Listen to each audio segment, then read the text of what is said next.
학교 폭력 그런 이유 때문에요. 제가 좋아하는 걸 하고 싶어서 사회생활을 좀 더 일찍 나가보자 하는 생각으로 먼저.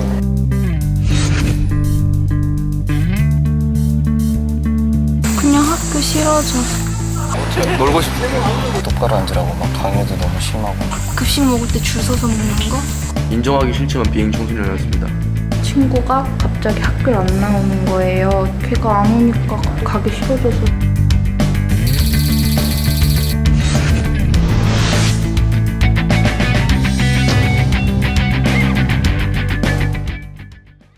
네, 학교를 그만둔 청소년들, 그러니까 우물박 청개구리들을 짧은 영상으로 만나봤는데요. 네. 좀 충격적이긴 합니다만 학교를 그만둔 이유들이 다양하다고 해요. 네, 속사정이 있었을 것 같습니다. 자퇴하는 게 사실 쉬운 일이 아니잖아요. 그럼요. 보는 시선들도 편할 수도 없고요. 예. 또 그런데 실질적으로 요즘 학교 밖으로 사라진 아이들이 28만 명이나 된다고 하거든요. 학교 밖 청소년이라 함은 초등학교, 중학교, 고등학교를 다니지 않는 청소년들을 얘기하고 있는 건데요. 예, 예. 흔히들 밖에서는 그냥 자퇴아 이런 식으로 얘기를 하죠. 그렇죠, 그리고 사실. 예, 마치 문제아처럼 인식을 하고 있습니다. 한 해에 6, 7만 명씩 생기고 있는 거, 저희 뭐 정책 잘못된 거 아닌지 고민해봐야 될 시점인 것 같습니다. 네. 이렇게 실제로 학교를 나오는 학생들이 많은지 몰랐거든요. 오늘 나와주신 신보라 씨라든지 차유람 씨 같은 경우도 학교 밖 청소년이었던 시절이 있었잖아요. 네, 굉장히 드문 일이었거든요. 그런데 저도 지금 보고 놀랐던 게 이렇게나 많은 아이들이 학교 밖으로 나오고 있는지는 몰랐어요. 그래도 본인은 나가셨군요. 네.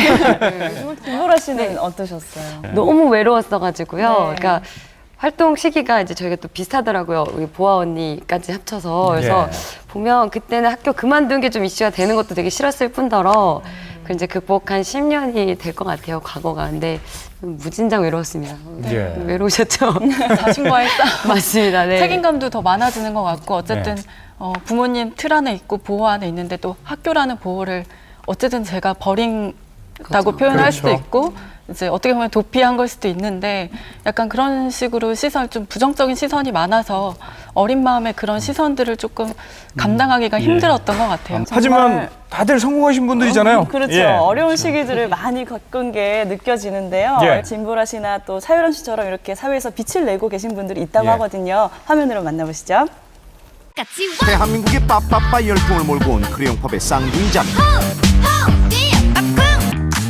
뉴욕 패션 무대를 사로잡은 최범석 디자이너. 긴 시간 동안 꿈을 향해 달려온 당구 여신 차유람 선수. 그리고 모든 열정을 피아노에 쏟아붓는 재즈 피아니스트 진보라와 가수 유나가 들려주는 학교 밖 이야기입니다.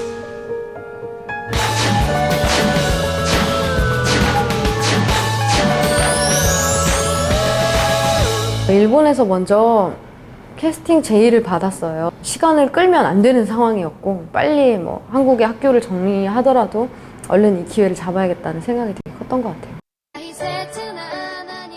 하루빨리 꿈을 이루고 싶었던 여고생 유나에겐 큰 용기가 필요했습니다.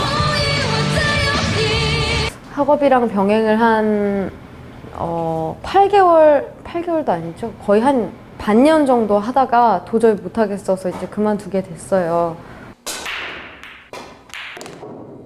세계 챔피언을 목표로 이제 했기 때문에 거기에 그걸 위해서 뭔가 몇 개는 희생해야 되지 않을까라는 생각을 했죠. 그리고 그녀는 꿈에 그리던 세계 무대를 정복했습니다.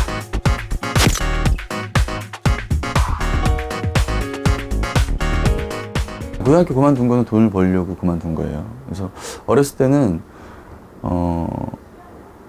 가난이라는 게 되게 컴플렉스였어요.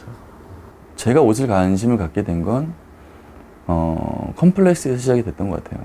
남들이 나를 보는 시선이나 이런 것들에 대해서 나도 저 친구들처럼 좀 잘 입고 싶다.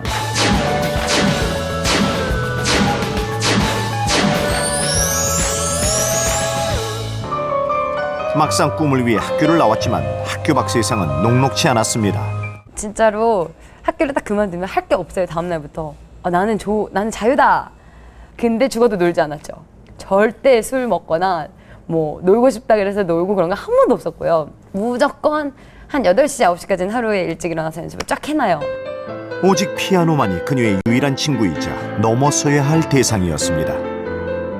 그때는 정말 일상이 그렇게 타이트하니까 외롭지도 않았어요. 막상 자퇴를 하고 나서 보니까 뭘 해야 할지 처음에 정리가 안 되더라고요. 학원비가 없으니까 아르바이트를 했었거든요. 그래서 그 아르바이트를 하고 하루 종일 서 있다가 또 춤학원 가서 춤추고 하니까 다리가 너무 아프더라고요. 그런 것들이 좀 체력적으로 힘들었었어요. 공부도 해야 하고 하니까 오히려 자퇴하니까 더 바빠졌던 것 같아요. 하나를 이미 포기한 순간 내가 또다시 또 다른 걸 포기하고 싶지는 않다. 정말 하루에 뭐 스트로크를 10,000개씩 하고 뭐 8시간은 기본으로 그냥 한 번도 안 쉬고 하고 밥 먹었으면 나가서 연습하고 배고프면 중간에 밥 먹고 또 다시 연습을 하고 집에 갈 시간 되면 이제 와서 하는 그런 정말 뭐랄까 지극히 단순한 생활이었죠 그때는. 고등학교 자퇴하고 대학을 안 갔는데 유학생 애들하고 경쟁을 하니까 이게 아니 쟤네들은 뭐 100m를 12초에 뛰는데 제가 18초에 뛰면 어떻게든 따라는 잡아야 될 거 아니에요. 그때는 진짜 악바리였던 것 같아요 사실. 예. 그때는 정말 뭐 지는 거 싫었고 뭐 사람이라면 어떤 환경에서건 포기하고 싶다는 생각을 하겠죠. 근데 왜 여기서 놓으면 다 끝난다는 생각이 들더라고요.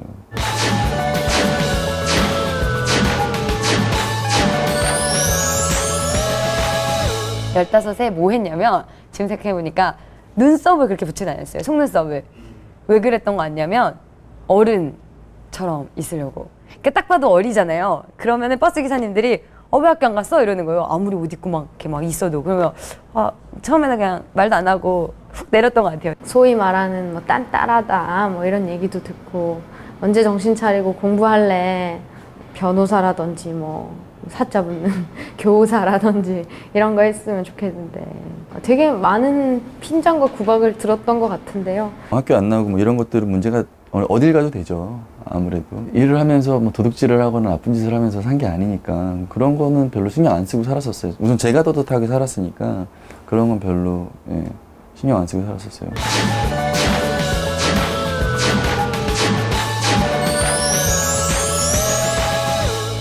저는 좀 사람이 어떤 인생을 살아갈 때 그 내 인생을 크게 그릴 수 있는 사람이면 좋겠어요. 그러려면 내가 당장 5년 뒤에 어떤 대학을 가는 것까지가 목표이면 안 된다는 거죠. 사회생활을 위해서 학교에서 많은 가르침을 주기 때문에 굳이 자퇴가 정답은 아니지만 자기가 하고자 하는 길에 대한 그 방향성을 잘 선택을 해서 그것이 자퇴하는 게 맞느냐 아니냐를 잘 선택을 해야 될 것 같아요. 최대한 신중하게 나를 거치고 또 주변 사람들을 거쳐서 결정을 했으면 좋겠고요. 결정이 뭔가 하나 난다면 그냥 그걸 믿고 쭉 갔으면 좋겠어요. 더 이상 돌아갈 데는 없는 거예요. 네, 우리가 아는 유명인들 중에서 이렇게 학교 밖 청소년들이 많은지 몰랐네요. 생각보다 많네요. 정말 많네요. 많네요. 예.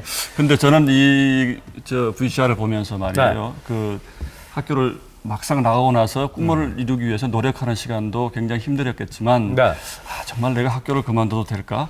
그때도 굉장히 아마 어린 나이였지만 힘들었을 것 같아요. 유람 씨는 어떻습니까? 제가 초등학교 때부터 이제 운동을 하다 보니까 그때부터 조금씩 이제 학교 적응을 하는데 굉장히 더뎠고 제가 고민하는 거 아이들이 고민하는 게 너무 다르니까 제가 좀 외계인 같은 생각이 좀 들었던 것 같아요. 그래서 어린 마음에 어떻게 보면 도망치고 싶다? 그런 계기 때문에 어떻게 보면 아예 당구 하나로 그냥 올인을 해야겠다라는 결심을 했고 다행히 정말 부모님이 이제 좀 힘드셨겠지만 흔쾌히 도와주셨죠. 이 대목에서는 우리 부모님이죠. 부모님 마음 어떠셨을까? 그건 얘기 안 들어봤어요. 보아양 어머니. 예, 어머니. 어떠셨어요? 이다미 씨가 기억이 나세요? 예, 저도 처음에는 굉장히 놀랬죠. 자퇴를 한다는 거에 대해서. 그렇지만 또 보아가 자기 자신이 자퇴를 해서 자기의 그 계획표를 저한테 하나하나 설명을 해주더라고요.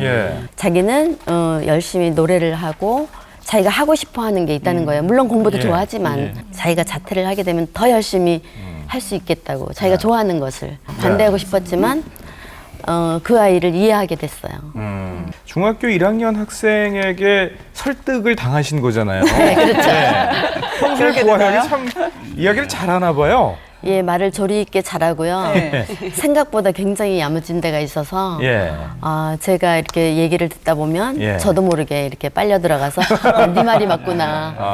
맞습니다. 이렇게 그 말씀하신 것처럼 우리가 뭐 문제아처럼 생각할 수도 있지만 이렇게 우리 청소년들도 생각 있고 속 깊은 청소년들이 사실 많이 있거든요. 그럼요. 어떠셨어요? 책임감이 크시겠습니다. 정말 책임이 막중한 것 같습니다. 네. 그런데 일단 정부가 해야 될 일은 그럼 과연 학교 안에서는 자기 꿈을 못 이루게 하는 구조인가 예. 이 부분에 대해서 반성을 저희 정책하는 사람들도 해봐야 될 것 같습니다. 그래서 일단은 학교 안에서 어떻게 해서든지 꿈도 이루고 길을 찾고 그러니까 꿈과 끼를 살릴 수 있도록 하는 게 먼저 해야 될 일이고요.